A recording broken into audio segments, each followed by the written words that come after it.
T-Dog, J-Boy, and me, I'm Lugs. Our pride and joy is pumping our mugs. Be careful, kids, it could get rough. We're flipping our lids on sports and other stuff.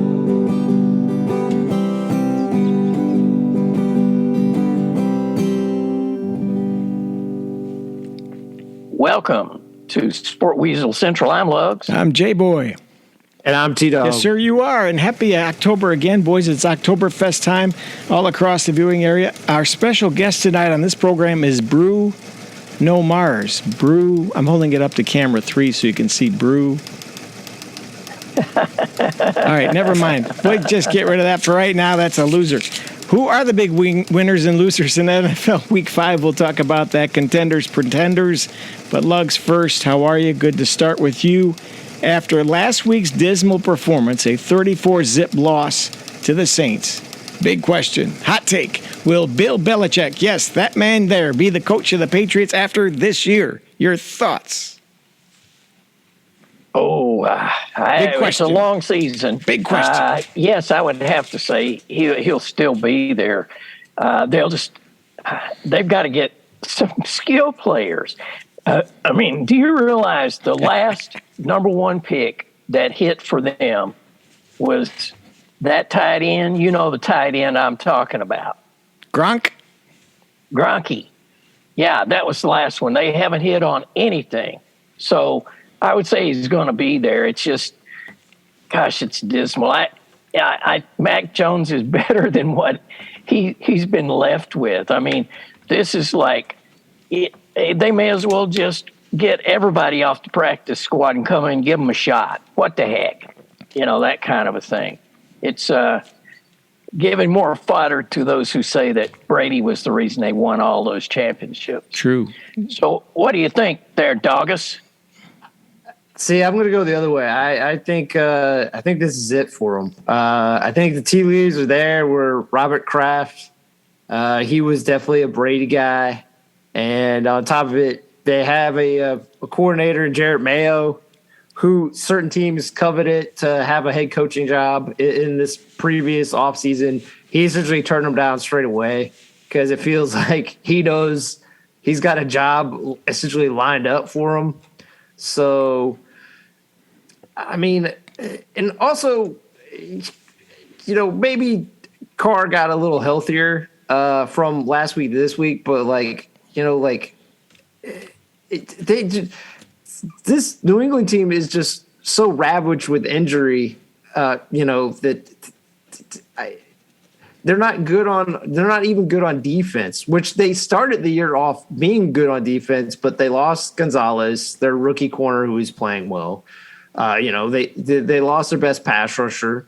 And the Saints, Alvin Kamara isn't maybe the guy he used to be, but like he ho-hummed himself to 80 yards and a rushing touchdown. Derek Carr, I think, threw for like around 180 yards and 2 touchdowns. And again, like he's not 100%, but like they just didn't have any problems with it. And I agree with Lugs. I'll stick up for Mac Jones on this. He played too good as a rookie to think. Some people say he's a bum. I just think he's lost confidence because, again, to agree with Lugs, their skill position. I mean, I don't know what the hell happened to Ramondre Stevens. He was a great player last year who had a burst. He hasn't shown any burst. Ezekiel Elliott looks like his equal, and I don't know how much gas Ezekiel Elliott has left in the gas tank. I want to support a local guy, but Devontae Parker, I think he's been zapped of any juice he had at one point, and he's just – if he's catching the ball at all, there's a guy hanging off his hip pocket. And, Kendrick Bourne, again, a solid guy, but like he's being trotted out as like your second wide receiver. It's like that's no good in the NFL if he's your second wide receiver. So and even the worst thing on offense is just their offensive line is just ravaged. And, like they lost – everyone talks about Brady. they had a great offensive line coach, Skarnecki. He quit a few years ago, and this offensive line has very quickly eroded after he quit coaching them. So, yeah, I just don't see Belichick being back next year. All right, that's our opening salvo. Now, Lugs, let's start with your favorite game or your big surprise, wherever you want to start with game day status of Week 5. Well, I got to go with San Francisco and the Cowboys. Wow. I have to say, in all my years of watching NFL, I don't think I've seen a more complete team than San Francisco. It's just, I mean, it's like watching the Pro Bowl, except it's one team. I mean, every offensive position, defensively, they've got everything they need. I just don't, at this point, we're only a third of the way through the season or so, but I don't see anybody touching them. Maybe Philadelphia could have a shot, but there's nobody in the NFC is going to touch them. I don't believe at this point. I just don't believe it. It was, I hate the Cowboys. I'll just admit that. It just, so I loved it, but it was just, at a certain point, it was like watching a boxing match where one guy is just beating the hell out of the other. It was just sad. Throw in the towel. Wow. So, yeah. Don't do it, Rock. So He's a wrecking machine. He'll tear you up. All right, T-Dog, your favorite, your worst, your surprise, your take. Before I go to my favorite, just to build off of what he talked about, the 49ers are the team to beat overall in general, just because, one, Brock Purdy, Dan Orlovsky, again, I know I just kind of defended Mac Jones. Dan Orlovsky said that if Mac Jones is on this 49ers team, he could do the same as Brock Purdy. I don't think that's the interesting case. I mean, Brock Purdy, I just think his ability to create sometimes when the play isn't there, I don't know if Mac Jones has that. And definitely where his confidence is shot right now, I don't think he can do that. I think it's going to take a year and a half to maybe rebuild Mac Jones's confidence wherever he goes. I don't think it'll be with New England next year. Just Brock Purdy is operating at such a high level, and again, that's a good Cowboys defense. Now, obviously, we saw going back to Arizona game, they do have an Achilles heel.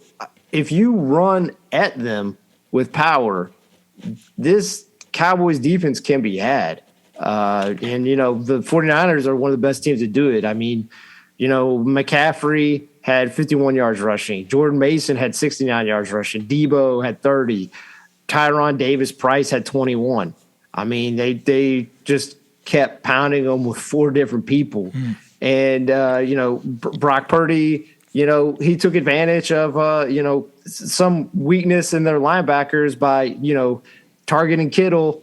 He only had 3 catches, but they all went for a touchdown. So that's a pretty good catch to touchdown ratio. That's a good night right there. Isn't it? I'm not a mathematician, but again, I just think he's had Matt Ryan is probably better than Brock Purdy, but I will say this: it feels like Shanahan has never trusted a quarterback as much as he's trusted Brock Purdy, and that's not even taking into account like how this defense is humming. I mean, Dak Prescott, his head's is spinning the whole time, and this guy already is like a guy who's been on the All-Pro team. But Fred Warner, I mean, he just balled out completely. He had a sack, he had a pass defense, he had a forced fumble, and he had an interception, and just they were just wrecking havoc all night on Dak Prescott, and just it avalanched. And to be fair to the people, I like Dak Prescott, but Dak Prescott in big games, particularly against these top level teams, he has choked. I'll admit it. I'm not going to try to wash it away. But again, on the other side, I just want to say, it's funny coming up next week, they play the Chargers. Mike McCarthy really liked toasting about like getting rid of Kellen Moore and being like, well, he was worried about scoring points and not winning games. Well, of the 3 wins Dallas has, it's been Dan Quinn's defense being dominant. Like, the offense has been okay in some of those games, right? They've been okay. In a game where the defense got pummeled by the 49ers offense, they needed Mike McCarthy to pull whatever magic he supposedly has out of his ass, and that didn't happen. So, I think there's a chance he gets the pants again. And, the drumbeat of Mike McCarthy getting heave-hoed out the door will become louder if they lose next week, Monday night, to the Chargers. That's a deadly combination of Mike McCarthy and Dak Prescott sometimes. All right, Lugs, here's a follow-up. Go ahead. I was just going to say, that's one of the most stupid statements I've ever heard a coach make. He's just more interested in scoring points than winning games. That's how you win games, isn't it? I think a lot of people have said that. It's like one of the most baffling phrases by a coach. You got to score points to get, a W. Yeah, coach speak. Okay, Shanahan, though, he's had Garoppolo, and now he's got Purdy. And I think you're right. Mac Jones would do fine. I think Shanahan's the quarterback whisperer and can do pretty much anything with an average, air quotes, quarterback. I don't know. See, I'm going to go on the Brock Purdy wagon here. That's a complex offense. Only a handful of people can read those. And he is thus far has gone only where he should go. And when it's not there, if he does all of his reads and it's not there, he throws it away. I think he's far more mature than just his games that he's played in the NFL. Interesting. I think that, it lets you know that Shanahan saw something in him that says, we're going to eat this whole Trey Lance contract. True. And we found our guy. And I think it's because of his football IQ and seeing where to go virtually immediately. I mean, can you imagine any other team doing that? getting rid of a top 10 pick and saying, we're going to go with Mr. Irrelevant, and he's good. See ya. It's crazy, but yeah, kind of like what you all have lined out. Like, he's so good coaching. Like we've talked about numerous times, their skill group is so dominant at every spot. And, possibly the best offensive player on their team is actually Trent Williams, their left tackle. So, also the line is a big part of this too. So we always talk about when it comes to X's and Joe, you want Jimmy's and Joe's, not X's and O's. 49ers have both. So that's why they are the team top to beat. Of the mountain. Team to beat. Yeah. But I was going to say my big surprise, even though this team is sub 500, and I think I might have talked about writing them off last week. And maybe they do a reverse from what they did in week 5, but what Joe Burrow did. I was waiting for this. 5, the fan club is now in session. Take the floor, sir. I just want to say this. How does a guy, and look, I know he's young, I know he's a good athlete, but how do you go from looking like, oh, this guy needs to maybe sit a few weeks through their bye after that Titans game where he just looked like an immobile mummy to that first touchdown, he eludes pressure, he rolls out and then he throws to the back of the end zone to Jamar Chase. And then the second Jamar Chase touchdown, he uncorks this 50-yard bomb that just perfectly hit Jamar Chase in stride. Where was this? Through the first 4 weeks, he was hobbled through 4 weeks, and then all of a sudden 6 days, oh, he's good now. It's just all of a sudden he's good. Crazy. Now. But this, I know they're in a hole, but if you look at that division, it's not like they can't work their way out of it with the Ravens. Essentially, we'll get to probably the Ravens. The Ravens eating a few losses already that they shouldn't against the Colts and the Steelers. The Steelers kind of being a jumbled mess. Deshaun Watson possibly not playing this upcoming game. Bengals can quickly move their way back to being at the top of the North. So, and I just feel as long as Burrow's healthy, as long as Jamar Chase is going, as long as Lou Amarino has his defense playing feisty. I believe they had they had 2 picks on Dobbs, and I believe he had a lost fumble. So, they are kind of reignited, and they're kind of back in the conversation to, be a player in the postseason. Lugs, we have a seat open on the J Train, man, the Joe Burrow fan club. Your name is on it. Do you want it? It's going to go quick. What do you say? Well, I'll give them the game, but they were playing the Cardinals now. I've got to put that in there. Josh Dobbs a week ago was our MVP. What are you talking about, man? Come on. Oh, he was all world. But then somebody shot a hole in that balloon, and that was that. Yeah. No, I got to give it to Cincinnati. And I do think you're right, dog. I think at the end of this season, they're going to be at the top because the Ravens, they can't catch a pass. I mean, I don't know what Lamar could have done with two times touchdowns, guaranteed touchdowns, puts it in their chest. No, can't catch it. It was just, that was bad. The Steelers, I don't know what to make of that. I mean, George Pickens is still showing he has serious promise. Kenny Pickett, I don't know. I think he got on the scared train. So I do think you're right, Cincinnati. I just worry about Cincinnati's run defense because even though the Cardinals lost, they had some big old runs right there. So that concerns me. But as long as Burrow can come up with those kind of performances, they're in every game that they play. I give it to them. By the way, dog, I owe you $1. Dr. Pepper, I think. It's Dr. Pepper. Okay. He's a sponsor. When you said that our boy at Green Bay, that would be Jordan Love, wasn't there, I defended him. After this last game, there is no defense. It's time. They need to move on. Now, it's tough to have 2 Hall of Fame quarterbacks back-to-back, and you're the kid coming in to do it. But they would not throw the ball more than 5 yards in any of that game. It was one of those things. It was like, seriously, guys, you got to take a shot. I mean, you've paid Adams all this money. You got to take a shot. So anyway, I can't support Jordan Love's.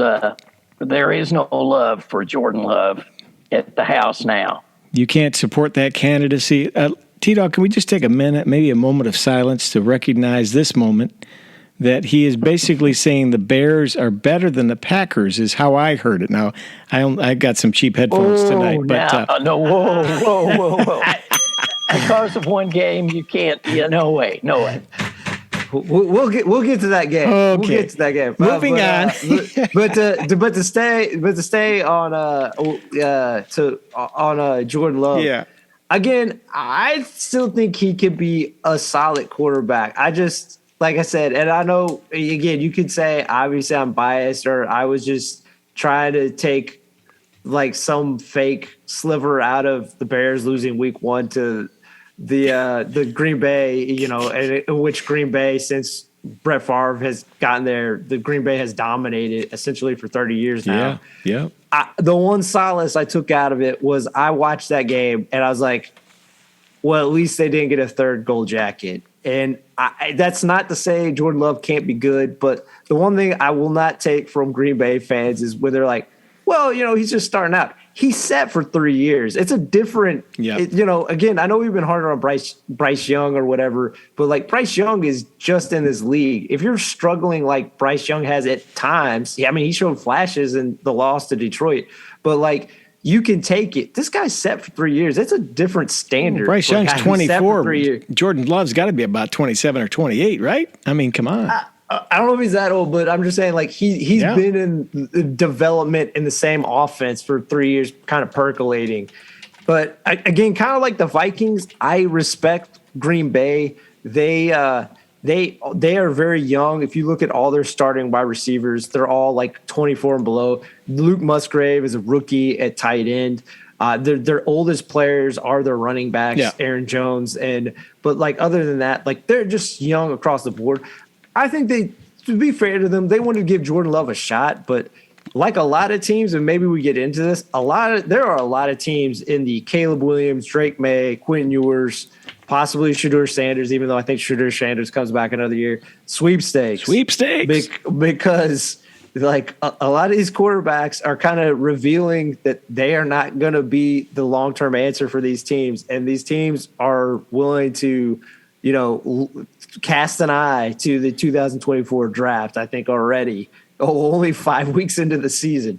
And I think Green Bay might be one of them. And like I said, I think like the Vikings, even though it's going to be a down season for the fans, in the end, maybe 10 years down the road, it works out for them. That's all I'll say. So good point. Okay. Well, go ahead, man. I was going to say Green Bay's next quarterback will be the Gabriel kid from Oklahoma. That's my prediction. And again, that's probably better. But I will say this about the Green Bay. I'm not going to rule out that Green Bay can't make a run because kind of like last year is bizarre. I think we talked up this guy, and I know we might be building a bandwagon of this guy. I really think Aaron Jones does make a tremendous difference on this team. I think he is the focal point, the engine that really makes this whole Green Bay team work in this post Aaron Rodgers. If he's operating, I think they could get to around 500. Maybe they go 9-8, 10-7, maybe, and maybe they sneak into the playoffs as a wild card. So I'm not going to write off this because I think they have too much talent on that defense. I think some of these young players at wide receiver can maybe be something. I think Luke Musgrave can be a talent down the road, possibly of a quasi Gronk Kittle level. I do think that, but I just think they're just really young this year. And this was a growing pains year for Green Bay. Yes, sir. Okay, next one. You want to take another game, Lugs? You got one there you're liking so much or hating so much?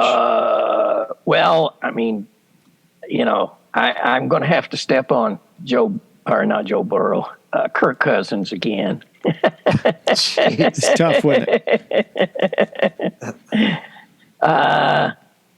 Although, you know what? I can't totally blame him. I'm getting it both ways here. You know what I'm saying? Yeah. Well, I mean, Justin Jefferson's now on injured reserve, sitting out for 4 games because of the hamstring. Can things get worse for the Vikings? I think they can. Yeah, for sure. But just for a brief moment, we were talking about Bryce Young and everything. Our guy at Indianapolis Colts, he's injured again. Oh, so he's Richardson. Yep. Richardson. Yep. Yeah. I just felt for him, man. But he's like a physical specimen, and it's like a point of honor for anybody who can get a lick on him to put him out of the game. I'll guarantee you, those boys all got bonuses every time. Now they won't say it, but I'll guarantee you that's what. Roger Goodell, line 2. Roger Goodell, infractions on line 2. Yeah, but they got a good man in Minshew as a backup, though. I don't think they lose that much with him because he's proven himself a few times. But that's neither here nor there. Right. No, I think team-wise they're okay with Minshew calling the signals. That's no doubt.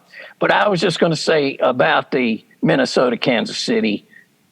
Kansas City is not as sparkling. Now they win. Yep. But they're not blowing people away like we expected them to. Those receivers, other than Travis Kelce, I don't know I've watched them. They can't get separation.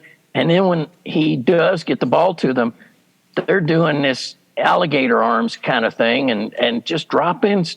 So it's not going to be as easy for Kansas City, given that I think Kansas City will represent the AFC. But if it turns out to be Kansas City, San Francisco, like we've all, I think, predicted, San Francisco would just eat their lunch. I mean, I reckon, it's way early in the season to go there, but I think that's true. Speaking of this game, I'll start on the Viking side just real quick. Again, Kirk Cousins, I think for the most part, played well enough. Obviously, he maybe didn't make certain plays down the back end, but again, the thing that's killed this Vikings team and kind of called it at the beginning of the year, they just don't have a lot of players on their defense. I mean, it's really pretty much Daniil Hunter, Marcus Davenport, and just a bunch of dudes for the most part. And 2 out of 11, that's not great. Bunch of dudes. Yeah. The team of dudes. And they leaned so much on Justin Jefferson. And now that he's out for at least 4 games, and let's say they only win 1 out of the next 3, or say they go 0-4, what incentive is it for the Vikings, who's going to be moving on from Kirk Cousins this offseason? What incentive do they have to bring him back? Why don't they just shut him down? You know what I'm saying? So I think that's where it can get worse for them. The one good thing to look at for the future, it'll give Jordan Addison a chance to really be featured. True. And get experience, and I think he's going to be a good player. Get some reps down the road for him. Yep. I mean, I don't know how long KJ Osborne's going to be on the team, but I've always liked KJ Osborne as a solid player. And TJ Hawkinson, he'll get to step up and be like a top 3 tight end, like he kind of showed he was last year once he got traded to the Vikings. On the other side, I understand what Luggs is saying. This offense, particularly after Travis Kelce, which he also got hurt. And again, I'll do a quick sidebar. To be fair to J-Boy, brought this up, during the Super Bowl. Let's get rid of this field turf. It's 2 guys who got injured on Minnesota's field turf, the major guys. And think about it. How much does putting in grass and maintenance of grass, is it as expensive as how much these guys get paid who are now not playing? Right. So anyway, that's enough of that sidebar. But I think at least with Rashee Rice, their rookie out of SMU, I think he's shown flashes. I think down by the end of the season, I think he can be a consistent target for Mahomes. And I think maybe if Justin Ross can stay healthy, he's been injured. He's been on the KC's team for so long. If he can get healthy, he can maybe be a point. But luckily, Isaiah Pacheco has really kind of stepped up for him and become like a focal point of the offense. And, this team has weirdly morphed over the years to being, like a very efficient offense last year. I mean, they were going to, 0 to 50, kind of like how Miami Dolphins offense were 2 years ago for multiple years when Mahomes came in. And they were really efficient last year to now, like, they have a really studly defense, I think, that is pretty suffocating. And Chris Jones, since he's come back, has seemed like he's on a mission to just utterly destroy people. So I think they're still in the mix, but I understand what Luggs is saying. If they do get to the Super Bowl and they match up against the 49ers and if they're healthy, I think it's a wash.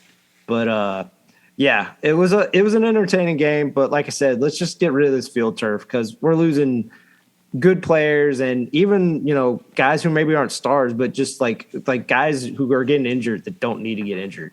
I remember the first game they had in that U.S. Bank Stadium, Adrian Peterson blew out his knee, if you remember that. And they didn't even have a cart. The place was so new that he had to hobble off the field, and he had just and the way the stadium is built, and so many now, you go through a row of fans, like through a VIP section, like a restaurant, to get to the locker room, and he had to hobble all the way back to there, and that was like game 1 or 2. That was certainly the first year of that stadium.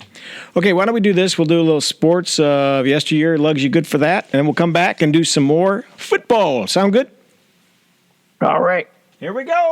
It's sports of yesteryear. Our good friend Luggs, he's out doing some gardening and trimming some trees, raking some leaves, but he's here with sports of yesteryear, and he's just for us right now. Go, sir, go. All right. 1927, New York Yankees first baseman Lou Gehrig is named American League MVP, even though his teammate Babe Ruth hit a major league record 60 home runs. Babe, as a former MVP, was ineligible to be considered for the award. You couldn't do it in those days. 1967 World Series record 3 consecutive home runs hit by Carl Yastrzemski, Reggie Smith, and Rico Petrocelli as Boston beats the Cardinals 8-4 in Game 6 at Fenway Park.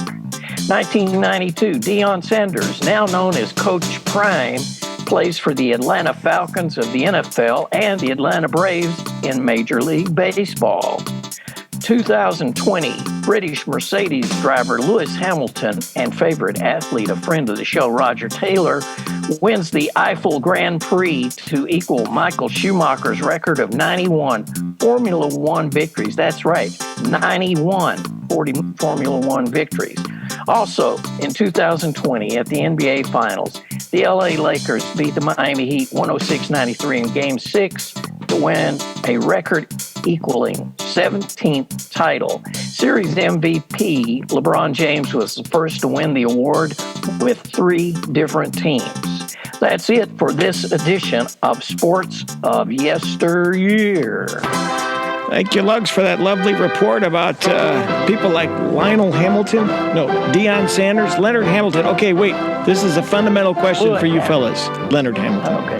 Yeah, Lewis, Leonard, Leon. Okay, if it has a ball, if it doesn't have a ball, is it a sport? Is Lewis Hamilton an athlete or not an athlete? It's not a sport. It doesn't have a ball or something you hit with a stick.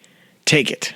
Well, I would have to say it is a sport because, man, those guys are getting beat up, rounding corners. You got to be in shape to drive for 3 and 4 hours. It's certainly a skill.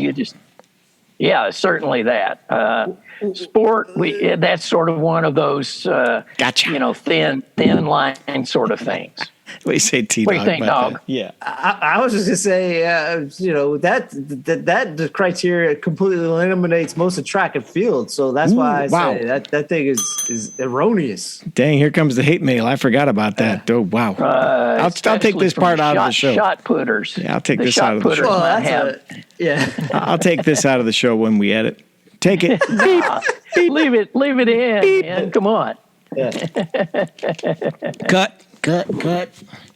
Yeah, Tom Hammond on line 2 talking about track and field for NBC Sports. Okay, next up, take a game. What do you want to do? What do you want to do, Dog? It's your turn. You want me to break it down, baby. Break it down. Well, one team kind of like maybe living up to expectations, and one taking some serious hits after a phenomenal win against the red hot Miami Dolphins. Buffalo goes across the pond to play the Jaguars, who've been sitting in their lap of luxury over there. They're week 2 eating crumpets and drinking tea. Right. Their second week in a row of playing in that stadium, and just costly injuries for Buffalo. Matt Milano, their all-pro linebacker, kind of captain of their defense, he has an injury. He's out for the rest of the year. They also lost their defensive tackle, who is playing at a high level. So, all of a sudden, you lose not only a guy in Milano who can, do coverage, in terms of and then now the run defense is now compromised, and that's why Travis Etienne went off. He had 136 yards, 2 touchdowns. But if you notice, most of those yardage, big gashes and touchdown runs came at the end of the game when the Bills' defense was compromised. And they already lost Trevion White, their top corner, in the Miami loss.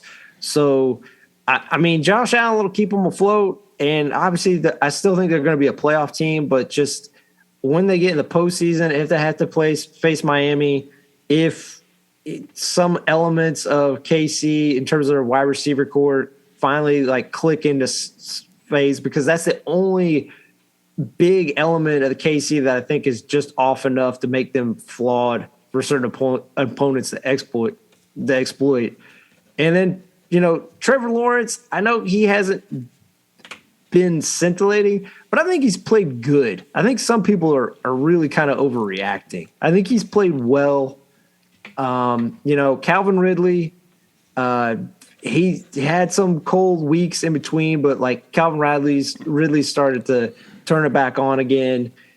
Christian Kirk has been playing well. Hopefully they can get Zay Jones. It sounds like he won't be playing week 6, but if they can get him back, even though he's not like a star, I think he does add a big element of opening up the intermediate and short areas of the field for Ridley and Kirk. So I think Jaguars are starting to kind of round into form. That in the AFC South that we thought was just there's the win. It's important that they're round into form because the Colts look like a team that are really in the play. And even though they lost this week, the Texans are not like a pushover. And the Titans are always just kind of a roll of the dice. Hanging around, right? They're a Jekyll and Hyde team. But I thought that was a really impressive and fun game to watch at 9:30 in the morning. So, Lug's question for you. Josh Allen, is he going to be a guy we'll always say he never won the big game, never got to the big game, but we loved him to death? Well, he's on a team that has that tradition. I mean, Jim Kelly got there 4 times and nada. He didn't take as many hits in this game as he has in the past. He took a couple of major licks, and I get that he's a big old boy, but I just stop it. Stop it. You're at the end, he's going to just be hobbled, I'm afraid. It's just, when he's young right now, he can heal like Burrow healed quickly. But you spend 5 more years in that, and you're just tore up. I mean, there's just pieces of you all over fields everywhere. So, but, yeah, I think Buffalo, maybe the flight over. I mean, Jacksonville's used to it. They play in Europe at least twice a year, don't they? It feels like. Yeah. Back to back this time. But also, Buffalo decided decided to fly over there on a Friday. Late. They played on a Very late. Sunday. Yeah, so I don't think that does help. I mean, again, we don't know. I don't think it's a big enough sample size, even though we've been doing it over a decade. I don't know what the best time to do it. It does feel like 2 days before a game seems a little too abrupt to be making that flight, but who's to say? Yeah. I mean, you're in a totally different time zone. You should be asleep. Yeah. And maybe Buffalo was asleep for this one. I think +6 at this time of the year. They're +6 hours from Eastern time. So yeah. A team on the other side who looks like it's a top team that you see some struggles, but are actually the invert, I think, of Buffalo, where you worry about them a little bit because they have these teams that on paper aren't great, but they're hanging around.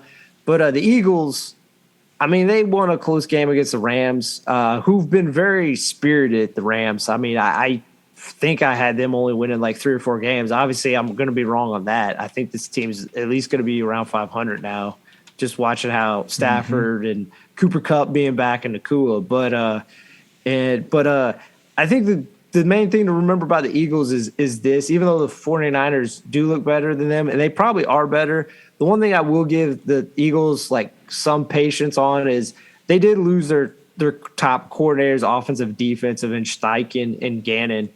And they are trying to figure out, I think, how these new coordinators operate the offense and defense. And, it feels like the offense is starting to put it together. Jalen Hurts, not to say he started off slow, but considering he probably was going to be the MVP if he didn't miss a few games, he's kind of rounded into form. He had 300 yards passing, a touchdown. He did have an INT, but he had 72 yards rushing and a touchdown. And since like week 2 where he started off really slow, A.J. Brown has been on an absolute tear. Dallas Goddard finally got really involved with it. DeAndre Swift had a quiet game, but since DeAndre Swift was inserted as their starting running back, he's been just absolutely wrecking teams and just getting these huge holes to like dash through because the Eagles have one of the top offensive lines with like the Lions. And I think, Jalen Carter had 2 sacks in this game. Going along with Hassan Reddick, who was the sack leader last year with the Eagles. I think they're gonna keep getting better as long as they stay healthy. I think this Eagles team's gonna keep getting better. The new coordinators are gonna get comfortable with the personnel, and they're gonna be more equal to the 49ers than they definitely look right now. That's all I'll say.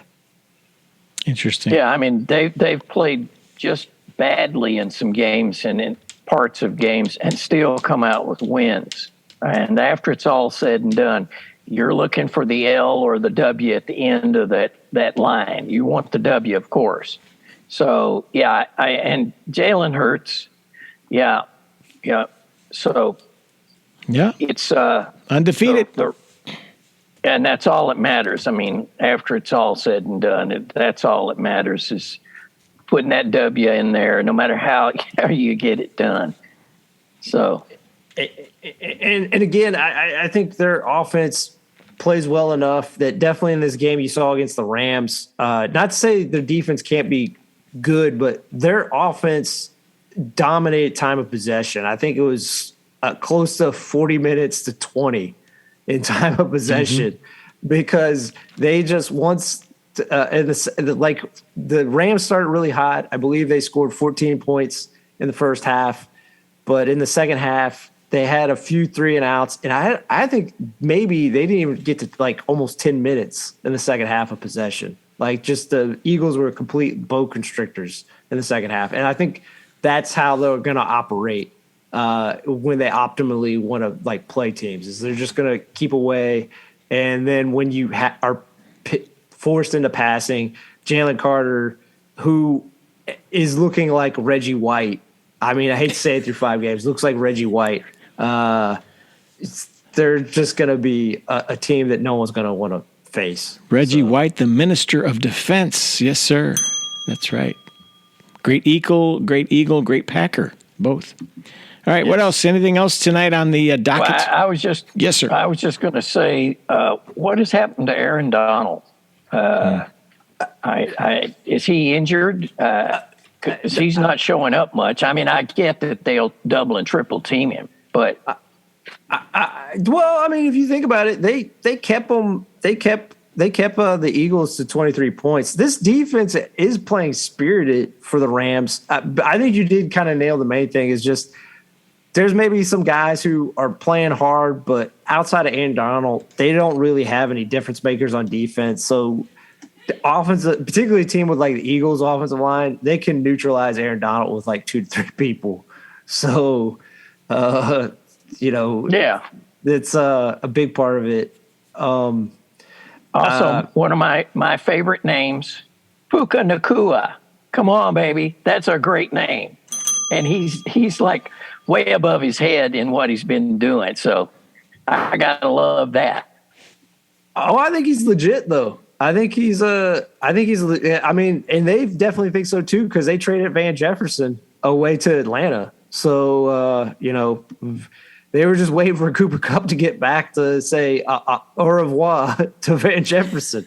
On the opposite side of the spectrum, just so J-Boy and I can hit our bias, Yes. In a blow to possibly them getting Caleb Williams or Drake May, Justin Fields on Thursday night completely going crazy. Career game, right. Against the Commanders, where I'm speechless. There's a lot of talent on. I just want to say this, and obviously the Bears aren't on my team, but if I was a Commanders fan team, I'd be upset. On paper, they're a better team. They just are, and you have 4 first rounders on that defensive line. How are we allowing a rookie who weighs like 160 pounds to try to D up one-on-one DJ Moore? Like, how is this a good idea? I don't. But hey, they're at least doing what we kind of asked for at the beginning of the year. Look, you got involved in the trade where you trade out of the first overall pick. At least give DJ Moore 10 targets. And, look what happens when you give DJ Moore 10 targets. 230 yards, 3 touchdowns. Is Justin Fields the long-term answer? I don't know. There's probably a chance he's not. But, if you want to see if he can be successful, just allow him to target the most talented guy on the field for your team. Like it doesn't feel like it's a whole lot. And again, not to put this all on one player, J-Boy, how much more spirited has this team been since they benched Chase Claypool and then they Traded sent him they sent him packing. Suddenly they're on fire, right? I don't know. Yeah. I mean, I hate to put it on one guy, but it feels like, Chase Claypool, he was holding them back. Lugs, I thought that DB was you out there, man, against DJ Moore, honestly. Yeah. Back in your playing days, man. Chase, I got to say this about Chase Claypool. That's kind of like Brer Rabbit, throw me in the briar patch. He gets to go to Miami. Seriously, it's good weather, and he will get some plays. Because Mike McDaniel will figure it out. So, T-Dog, basically what you're saying is instead of Justin Fields, that could be Anthony Richardson standing back there right now. Well, if he was standing back there, he very quickly be in the infirmary, is from what Lugs is saying and what we've seen. So, I mean, true. But we'd see promise 3 times. Yeah, 3 times 5 games. Promise. 5 games. I think he'll turn around hopefully next season because he was IR'd, so he's out now for 4 games. But like we said, Gardner Minshew I think can keep the boat afloat. The one thing you got to give him, that trade last year with Buffalo where they got Zach Moss for Nyheim Hines. What a great trade for the Colts, right? I mean, Zach Moss has been absolutely balling, and they haven't even got Jonathan Taylor involved yet. Like, I think they're going to use both of them. Excellent. And they're just going to just bludgeon teams. But Richardson would be playing on that Soldier Field, Chicago Park District turf with the staples in it. At least he might not get a concussion. He might have a few gashes and, some deep cut wounds, but he wouldn't at least have a concussion in protocol, I don't think. That's true. That's true. Only stadium owned by the Park District in the whole bloody NFL. All right, that's it. Anything else tonight, fellas? Did I miss anything? Well, you guys should have brought up our boy Dick Butkus. Come on. Oh, man. Go for it. Yeah, go. I was just going to say, the only anecdote I know is one time I saw Bobby. He was then Bobby Moore. Now he's Ahmad Rashad. In those days, the the college guys were like the best of college would play the winner. College All-Star game, yep. Yeah, and so he said the whole week, none of the guys on the college team would even look at Butkus. And he said once the game started, he said, Butkus, you could hear his knees clicking, but he would still just wham you. He got Ahmad one time coming across the Lights middle out, there. baby.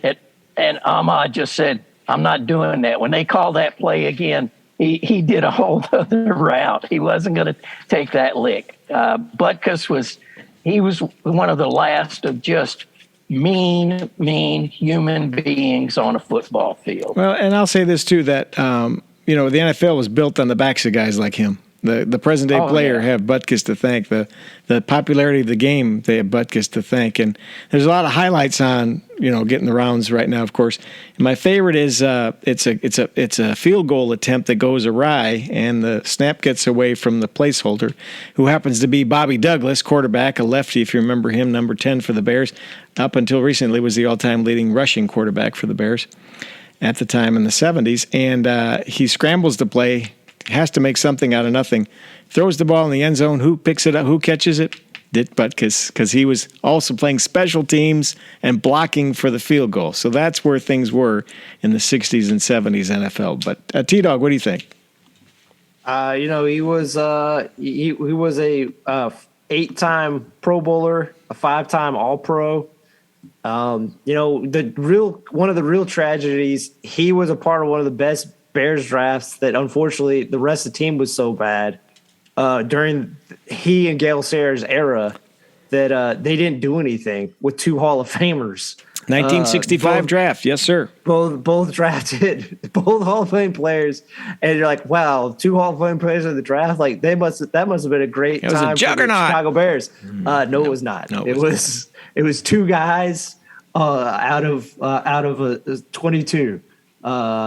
So But yeah, and also just he became famous for during the 80s for those Bud Light commercials. Yep. Right. So Light beer from Miller, I think. You're right. Yeah, Miller. My bad. Yeah. But less filling. He was he had a great kind of career afterwards, and he had a slight movie career as well. So, well, truth be known, that's where he made his money. We know back in the day he didn't make it playing football. I mean, and hey, he was also, I believe, on My Two Dads. Who would ever saw that coming? The guy from BJ and the Bear and Paul Reiser. Hanging out with Dick Butkus. Wow. What a stories those guys could probably tell. Oh golly, forgot about that. Yes, sir. That storied show and movie and that career. All right, what else you got, fellas? Is that it? A good note to end on? I think that's it. All right, so long, Mr. Butkus. We knew you well. This has been Sports and Other Stuff, brought to you in part by Swendella Bread. At 3 in the morning when you're in bed, Swendella bakers are baking bread, and that's the reason it tastes so good. Like oven-fresh Swendella should. We have a baker there tonight. His name is, what's his name? Fish. Yeah. And in the year 2000, the International Women of the Year Association awarded the title Greatest Woman Achiever of the 20th Century to Russian cosmonaut Valentina Tereshkova, the first woman in space. So this week, Fish is honoring women of his home country, by the way. This Saturday at 1, he will host a celebration he's calling the Borscht and Vodka Not So Trivial Pursuit.